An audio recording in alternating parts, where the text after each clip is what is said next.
My sister and I go to the same school. Some kids at school say that my sister is dumb. They call her SPED, which is short for special education. But honestly, my sister's not dumb. She knows a lot of things. She has a good sense of humor. She does have many problems though, because she can't grow and develop as fast as everyone. It wasn't anything that she did. She was born that way. Sometimes because of her condition, she gets special attention. But most of the time, she's just my little sister. According to the National Bullying Prevention Center and the British Journal of Learning, 60% of children with disabilities are bullied. Today I'm going to talk about what is bullying, getting to know the victims, and what can we do to help. So, what is bullying?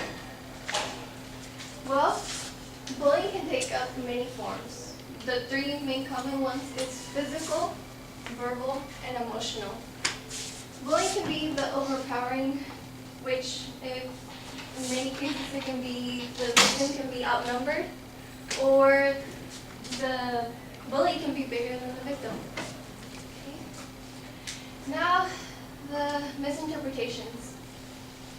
Okay, most of the time the bullies don't take time to know the victim. They just label them as weird.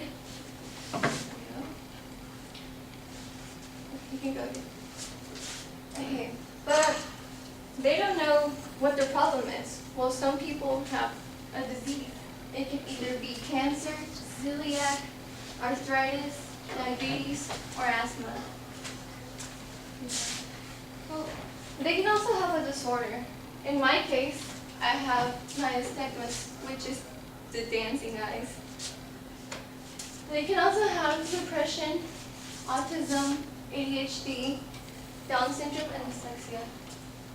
Oh, and strabismus. Okay, so they can also have disabilities, and the three main ones is acquired disabilities, developmental disabilities, and physical disabilities. Now, about 1/4 of you told me that disabilities and disorder was the same thing. Well, they're kind of the same, but they cannot be used interchangeably, because a disorder is the abnormality of disturbance of function, morbid physical or mental state,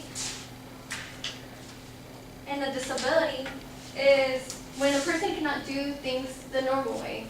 Now, anyone can have a disability. Like, for example, one night you can be drinking and you decide to drive, you get in a car accident, and you end up in a wheelchair. That could be a disability. Now, I'm going to talk about the outcomes. Well, today was my last day at Mosaic. One thing that I really like there is that if they see someone getting bullied, or if they get bullied, they know what to do. They raise their, I always remember this, they raise their hand and they always say, stop, and they always report it.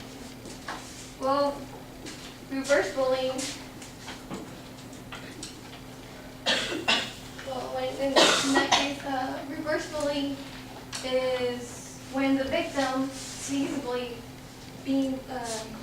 bullying other people, and they do the same thing because they say the bully is bigger, no one messes with him, so I'm going to bully other people, that way they cannot mess with me. And that just creates a chain that never ends. Now, what do we call them?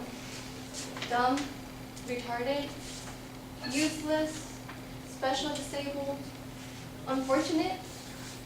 Well, let me just stop you there, because none of these words are close to describing them.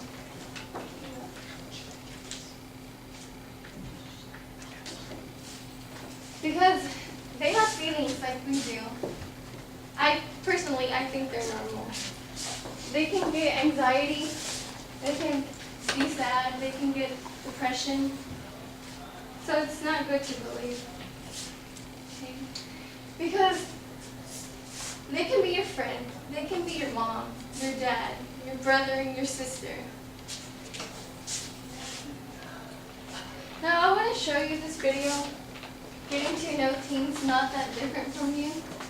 Now this relates most, you can think, oh, it's just about autism, but when I look at the mosaic kids, adults, in their eyes, you can see that they're normal. It's just, like, they fear that you're going to reject them. And so I just want to show you this video. Now, what may be the most remarkable coming out event we've ever seen. A little girl is unable to speak a word or connect to the world around her in any way. Or so everyone thought, until she turned 11 and suddenly something remarkable happened. ABC's John McKenzie has the story of a girl breaking out of her own body. You don't know what it feels like to be me. When you can't sit still because your legs feel like they're on fire, or it feels like 100 ants are crawling up your arms. How is it that these powerful words came out of this flailing mind? People look at me and assume I am dumb, because I can't talk. Something extraordinary happened to this 14-year-old who was written off as mentally deficient, something that may help unlock the mysteries of a baffling disorder. What do I want? I want to be like every other kid. But I can't, because I am Carly. Born in Toronto, Canada, Carly Fleischman was 2 years old when it became clear she was not keeping up with her twin sister Terry. When you're told your child is going to be developmentally delayed, that they might achieve the developmental level of a 6-year-old, it's like being kicked in the gut. When Arthur Fleischman and his wife Tammy learned the diagnosis was autism, they expected the worst, that the twins were headed in different directions. And how bad did it get for Carly those first few years? Awful. You can stop this. Part of her delays